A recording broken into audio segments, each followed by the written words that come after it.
Tonton video ini sampai habis agar tidak gagal faham. Jangan lupa klik subscribe, like, comment, dan share.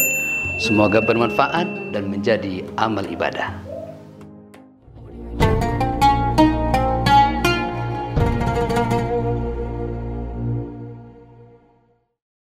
Assalamualaikum warahmatullahi wabarakatuh.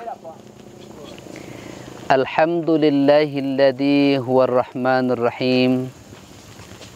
Al-Malikul Quddusus Salam, Al-Mu'minul Muhaiminul Azizul Jabbarul Mutakabbir.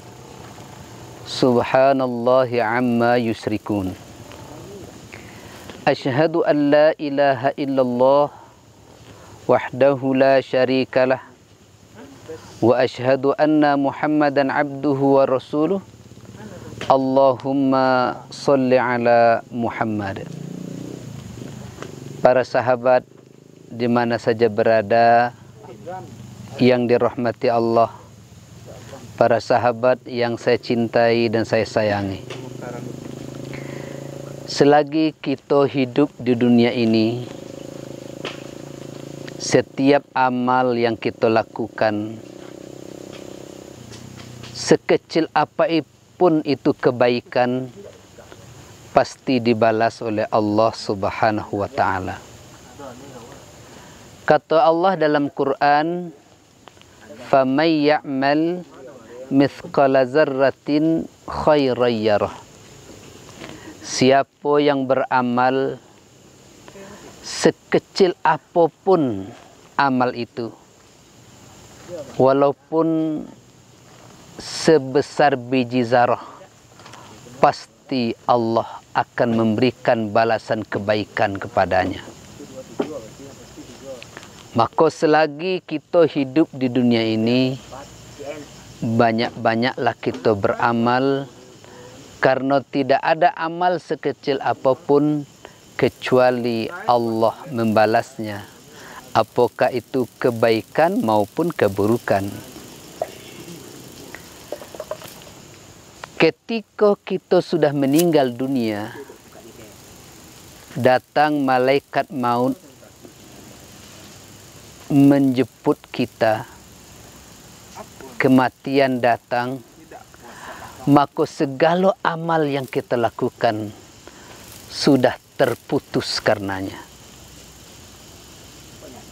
Tetapi dalam hadis Rasulullah sallallahu alaihi wasallam dijelaskan, an Abi Hurairah radhiyallahu taala anhu qala, dari Abi Hurairah, semoga Allah meridhoinya, Abu Hurairah mengatakan, anna Nabi sallallahu alaihi wasallam qala, sesungguhnya Nabi sallallahu alaihi wasallam, Nabi Muhammad sallallahu alaihi wasallam bersabda, idza mata ibnu Adam inqata'a anhu amaluhu illa min thalath. Apabila mati, apabila meninggal anak keturunan Nabi Adam alaihissalam. Siapa anak keturunan Nabi Adam alaihissalam? Ya kita ini, seluruh manusia. Seluruh manusia itu keturunan daripada Nabi Adam alaihissalam. Maka apabila manusia meninggal dunia, inqata'a anhu amaluhu, putus segala amalnya, amal solat, amal paso, umrah, haji, putus segala-gala amalnya, illa min thalathin, kecuali ngani dak putus tiga. Tiga ini dak putus, walaupun dah meninggal dunia, sudah berada di alam barzah, akan terus mengalir pahala-pahala dari tiga amal ini. Mana yang tiga itu? Kata Nabi menjelaskan, yang pertama, sedekahun jariyah.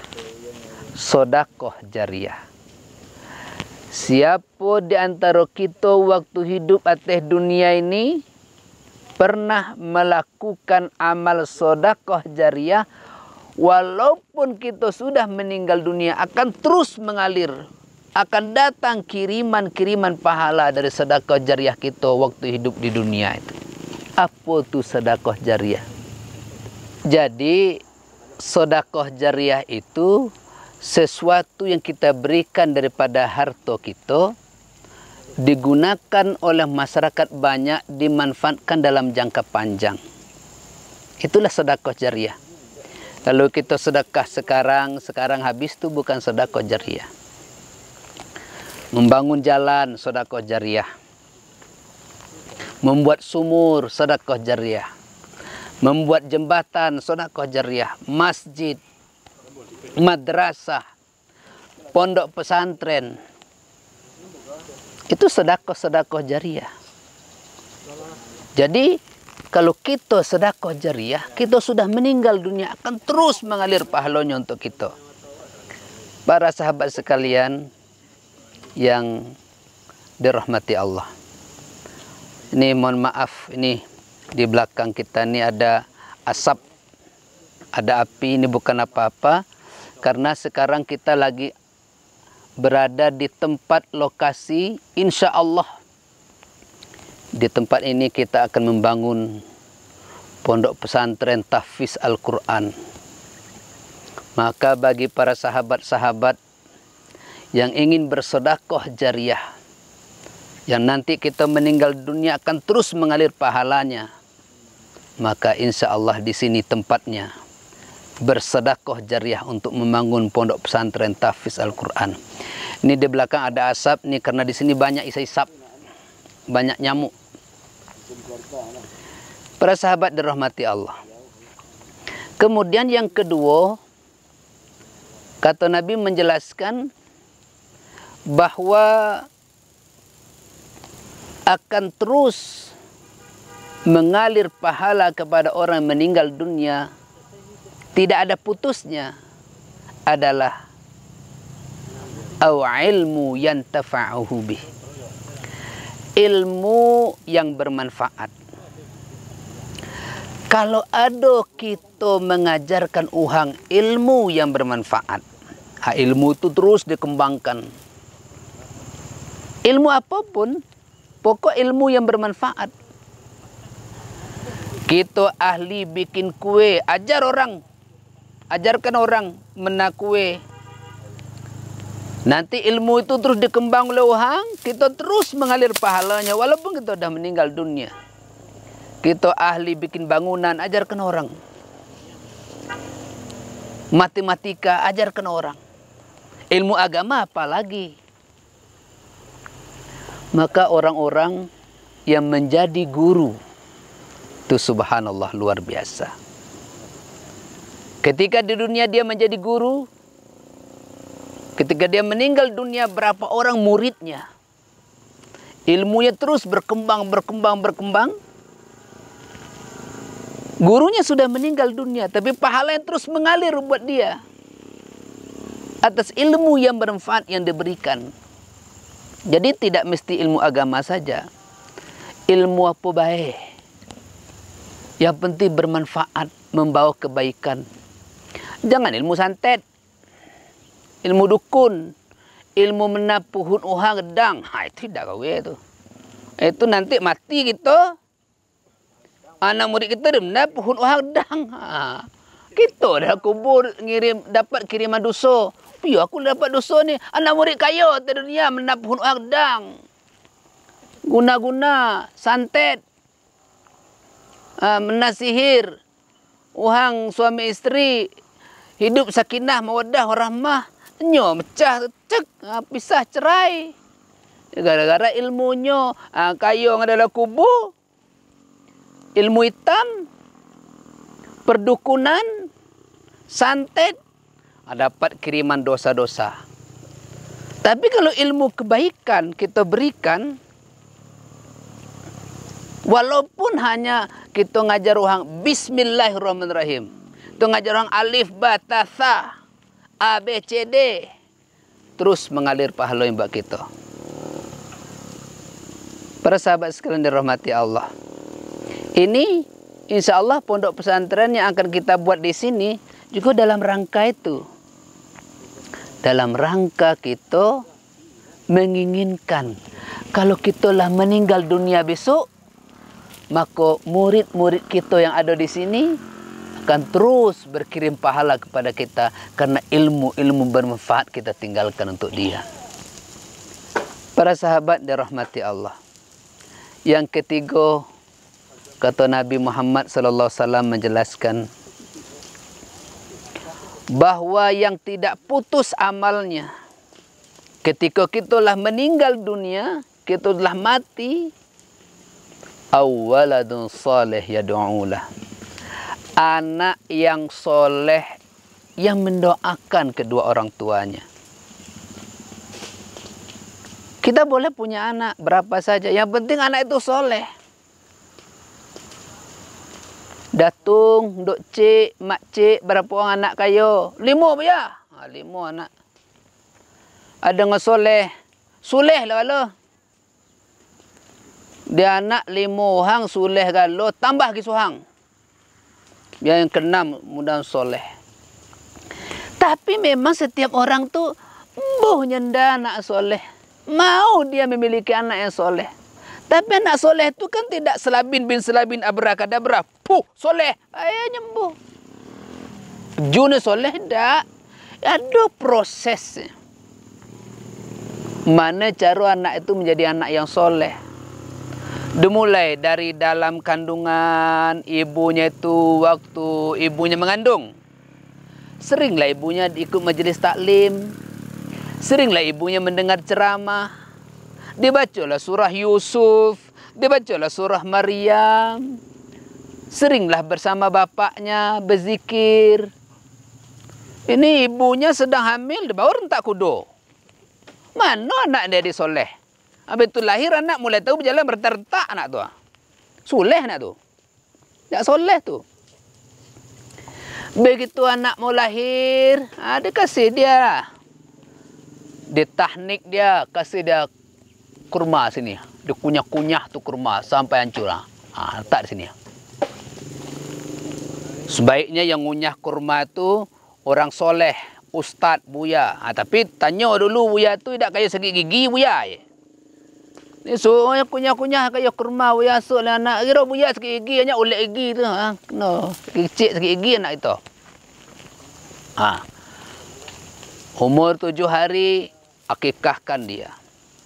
Beri dia nama. Cukur rambutnya. Beri dia rezeki yang halal. Nafkahkan oleh bapaknya di rumah rezeki yang halal. Ibunya mendidik sebagai ibu rumah tangga sekaligus guru pertama bagi anaknya. Setelah dia besar, masukkan dia ke pendidikan agama. Walaupun dia sekolah umum, tapi di rumah pendidikan agamanya. Di masyarakat dia ngaji. Berproses.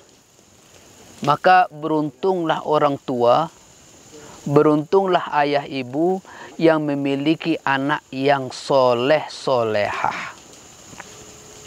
Anak yang soleh-solehah, dia doakan kedua orang tuanya. Maka akan terus mengalir pahalanya buat ayah ibunya. Bahkan ketika orang tuanya masih hidup di dunia, tidak menunggu orang tuanya mati, meninggal dunia, maka akan lapang kuburan orang tuanya dengan doa-doa yang dilantunkan oleh anaknya. Setiap selesai solat dia berdoa. Tapi kalau anak kita tidak soleh, paling-paling ada di masyarakat tradisi digohi, nujuahi, 40 ahi, diundang nyuhang ke rumah kenduri, makan, mendoa. Dia sampai bacalah doa, bacalah kayu doa buya. Kata buya baca lekah doa, bacalah kayu doa. Berebut dan tak baca doa, uang tali cik 5,000. Jaga uang tali 50,000, berebut nak baca doa. Ya mudah-mudahan yang baca doa ni ikhlas karena Allah. Kalau yang baca doa di rumah tidak ikhlas karena Allah, wa ma umiru illa liya'budullaha mukhlishina lahuddin. Tidak Allah perintahkan untuk beribadah kecuali ikhlas. Salah satu syarat diterimanya amal itu ikhlas. Orang yang datang itu baca doa ikhlas tidak? Apa karena segan? Karena gitu lah telanjur ngimbaunya berdoa, tibogonya berdoa. Ikhlas tidak ikhlas itu tidak ada tahu. Tapi kalau anaknya yang langsung berdoa, itu impossible. Tidak mungkin tidak ikhlas, pasti ikhlas. Oleh karena itu, Bapak Ibu sekalian, saudara-saudara, para sahabat sekalian, tabungan kita yang luar biasa, yang dapat membantu kita walaupun kita sudah meninggal dunia, anak yang soleh, anak yang soleha. Oleh karena itu hari ini, tidak apalah kita berkorban. Biarlah kita habis biaya untuk anak kita sekolah agama, masuk ke pesantren, masuk ke SDT, masuk ke SMPT, masuk SMPT boarding school, masuk pondok pesantren, masuk madrasah. Kuatkan pondasinya dulu. Ibarat bangunan, kalau pondasinya lah kuat, setelah itu apa nak kita bangun data bangunan itu, insya Allah kuat. Untuk dasarnya silakanlah masuk madrasah, kuatkan keimanannya, kuatkan agamanya dulu. Setelah itu mau masuk universitas mana silakan, imannya sudah kuat. Jadi kalau hari ini ketika menempuh pendidikan kita ini tidak mau berkorban untuk anak-anak kita, maka jangan salah nanti setelahnya gedang, anak-anak kita itu akan menjadikan kita sebagai korbannya. Nya melawan kepada kita, nya durhaka kepada kita. Apa sebab? Karena kita tidak didiknya, tidak lakukan proses kepadanya, bagaimana caranya supaya anak kita menjadi anak yang soleh dan solehah. Ingat sahabat semua, 3 hal yang tidak akan putus apabila kita sudah meninggal dunia. Sedekah jariah, ilmu yang bermanfaat, anak yang soleh dan solehah yang terus mendoakan kita. Mudah-mudahan 3 hal ini ada pada diri kita. Amin ya rabbal alamin. Billahi na'budu wa nasta'in. Assalamualaikum warahmatullahi wabarakatuh.